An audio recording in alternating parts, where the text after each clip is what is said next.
ദൈവവചനം ശ്രവിക്കുന്നതിൽ മറിയം നമ്മുടെ മാതൃക. ദൈവിക ദൗത്യവാഹകൻ മേരിയെ സമീപിച്ച് ദൈവവചനം അറിയിച്ചു. മറിയം ദൈവവചനം സ്വീകരിക്കുന്നതിന് എത്ര സന്നദ്ധയായിരുന്നു എന്ന് നാം പരിചിന്തിക്കേണ്ടിയിരിക്കുന്നു. നീ ഒരു പുത്രനെ പ്രസവിക്കും, അവന് ഈശോ എന്ന് പേര് വിളിക്കണം. ദേവദൂതന്റെ വാക്കുകൾ ശ്രവിച്ച പരിശുദ്ധ കന്യക ഒരു സംശയം ചോദിക്കുന്നുണ്ട്. ഞാൻ പുരുഷനെ അറിയാത്തതിനാൽ ഇത് എപ്രകാരം സംഭവിക്കും? ന്യായയുക്തമായ ഒരു സംശയമായിരുന്നു അത്.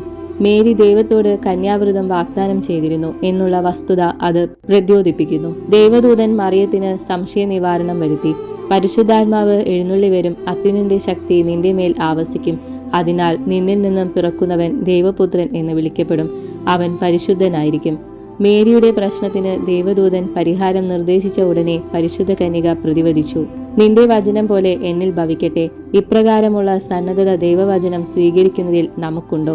ക്രിസ്തുനാഥൻ ഒരിക്കൽ വിതക്കാരന്റെ ഉപമ അരുളി ചെയ്തു. വിതക്കാരൻ വിതയ്ക്കുവാൻ പുറപ്പെട്ടപ്പോൾ ചിലത് വഴിയരികിൽ വീണു. അത് ആകാശപ്പറവകൾ കൊത്തിക്കൊണ്ടുപോയി. മറ്റു ചിലത് പാറപ്പുറത്ത് വീണു.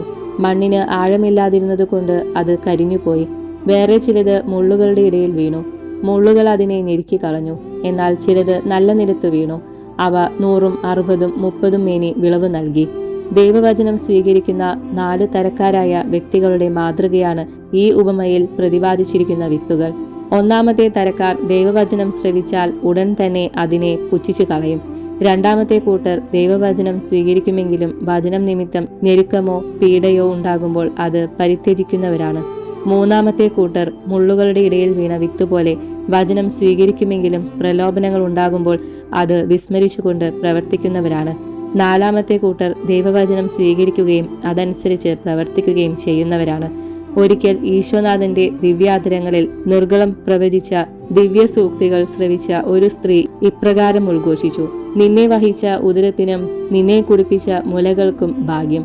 ഉടനെ ദിവ്യനാഥൻ ഇപ്രകാരം അരുളി ചെയ്തു: ദൈവത്തിന്റെ വചനം കേൾക്കുകയും അതനുസരിക്കുകയും ചെയ്യുന്നവർക്ക് കൂടുതൽ ഭാഗ്യം. മിശിഹ ഇവിടെ പരിശുദ്ധ കന്യകയുടെ യഥാർത്ഥത്തിലുള്ള മഹത്വം അടങ്ങിയിരിക്കുന്നത് എന്തിലാണെന്ന് നമ്മെ മനസ്സിലാക്കുന്നു. ദൈവവചനം ശ്രവിച്ചു അതനുസരിച്ച് പ്രവർത്തിച്ചതിനാലാണ് അവൾ ഭാഗ്യവതിയായിരിക്കുന്നത്. അതിനാൽ നമുക്ക് നമ്മുടെ അനുദിന ജീവിതത്തിൽ ദൈവവചനം ശ്രവിക്കുകയും അതനുസരിച്ച് പ്രവർത്തിക്കുകയും ചെയ്യുന്നതിന് പരിശ്രമിക്കാം. എല്ലാ ദിവസവും വിശുദ്ധ ഗ്രന്ഥ പാരായണത്തിലൂടെ ദൈവവചനം ശ്രവിക്കാം. ഞായറാഴ്ച ദിവസങ്ങളിൽ ദിവ്യബലിയിൽ ദൈവവചനത്തെ ആസ്പദമാക്കി ചെയ്യുന്ന പ്രഭാഷണത്തിലും ശ്രദ്ധാപൂർവം സംബന്ധിക്കുക. ദൈവവചനവും എല്ലാ തിരുവെഴുത്തുകളും ദൈവപ്രചോദിതമാകയാൽ പഠിപ്പിക്കുന്നവന് അബദ്ധങ്ങളെ ഖണ്ഡിക്കുന്നതിനും ജനങ്ങളുടെ ജീവിതത്തിൽ മാർഗദർശനം നൽകുന്നതിനും അവരെ വിശുദ്ധി പ്രാപിക്കുന്നതിന് പഠിപ്പിക്കുന്നതിനും ഫലദായകമാം വിധം ഉപയോഗിക്കുവാൻ കഴിയുന്നവയാണ്. ദൈവവചനം ഇരുമുന വാളാണ്. അത് ശ്രവിച്ച് പ്രാവർത്തികമാക്കുന്നത് രക്ഷാകരമായിരിക്കും. എന്നാൽ അതിനെ അവഗണിക്കുന്നവർക്ക് നാശത്തിനും കാരണമാകും.